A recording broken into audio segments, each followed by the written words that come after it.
In this video, we will review our probability problems. When it comes to probability, there are three main formulas that you need to be familiar with: conditional probability, the multiplication rule for independent events, and the addition rule. So notice for conditional probability, this is read probability of A given B. So this is the only formula that involves given. All right, for the addition rule, we have the probability of A or B, and this is the only formula that involves or. All right, if it's not one of those, it's probably going to be the multiplication rule, probability of A and B.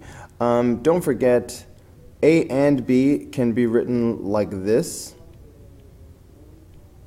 with the intersection symbol, and A or B can be written like this, with the union symbol.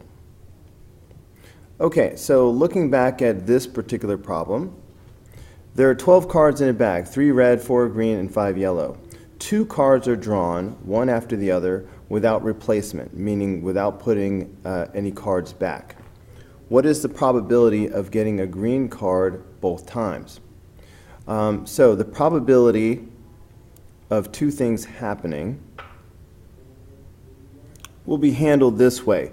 So the probability of getting a green card, I'll just put G for green first, and getting a green card second. All right, the probability of two things happening is the product of those two probabilities. All right, the probability of A and B is the probability of A times the probability of B. So that's going to equal the probability of G first times the probability of G second. So what is the probability of pulling a green card first? Well, there are 4 green cards out of a total of 12. So the probability of pulling a green card first is 4 out of 12, target over total. Okay, now what's the probability of getting a green card second? Well, remember that they said without replacement. So we already pulled out 1 green card, and it's gone now. So we don't have 3 green cards anymore. We don't have 4 green cards anymore. Now we only have 3.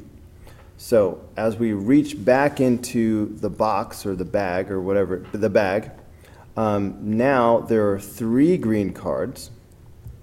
And guess what? The total is not 12 anymore either. There's only 11 cards at this point. Okay, so this is going to give me the probability of both of these events happening in a row. Okay, so of course that's if I have 4, let me clear this up, if I have 4 over 12 times 3 over 11, that's going to be 1/11. So the answer is B. Okay, moving on to number 27. The probability of G is 0.350. The probability of G and H is 0.070. If G and H are independent, what is the probability of H? Well, if these events are independent, then we should be able to use the multiplication rule for independent events. So the probability of A and B is equal to the probability of A times the probability of B. So the probability of G and H should equal the probability of G times the probability of H.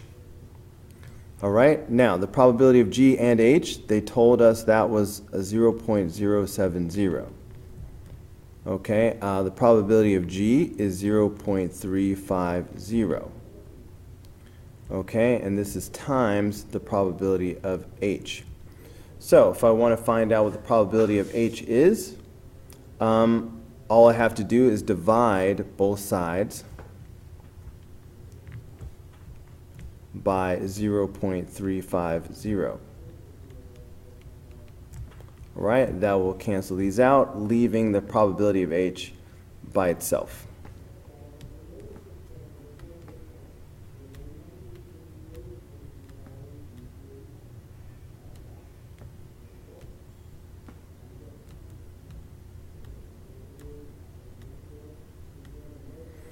Okay, so that's 0.2.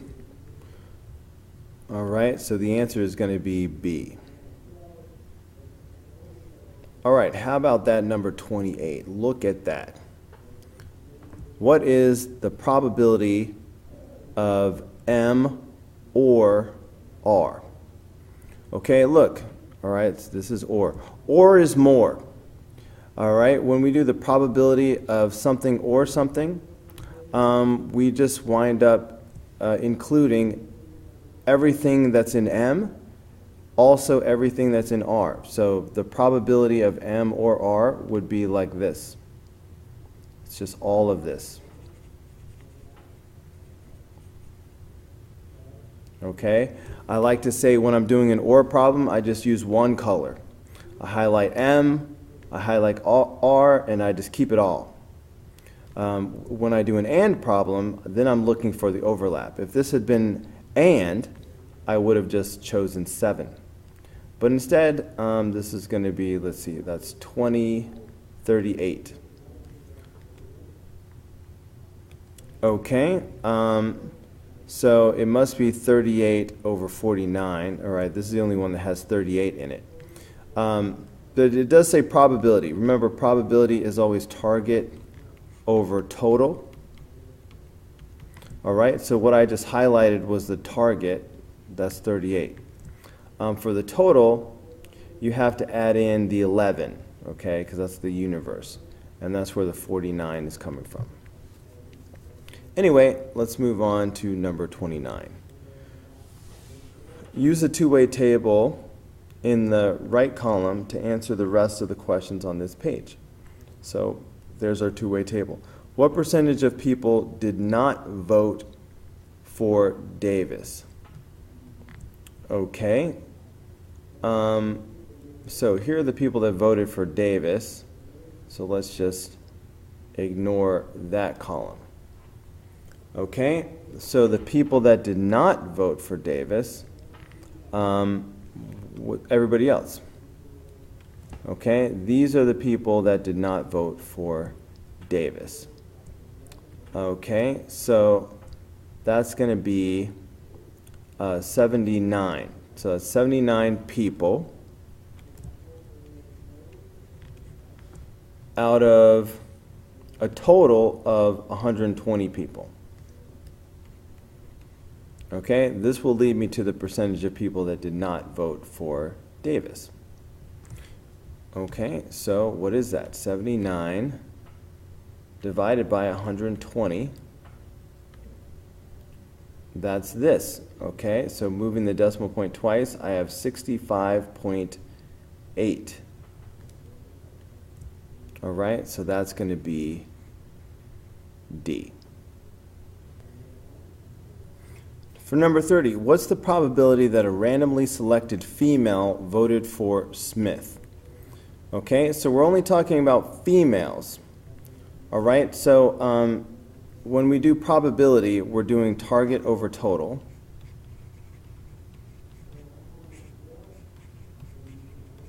Okay, but they said what's the probability that a randomly selected female voted for Smith? So the total has got to be the total number of females. So there are 52 females. Okay, now what's the probability that one of them voted for Smith? All right, so the target is going to be the females who voted for Smith, so that's 22. All right, so 22 out of 50.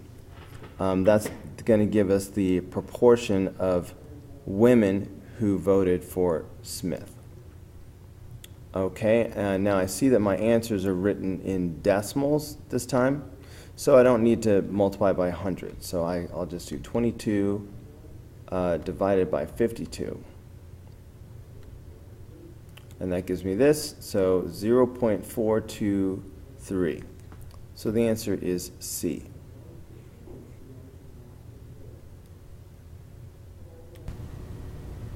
Alright guys, that's going to do it for this video. Go ahead and click here in the red apple to watch the next video. Click in the green apple to subscribe, or click the yellow apple for the full playlist.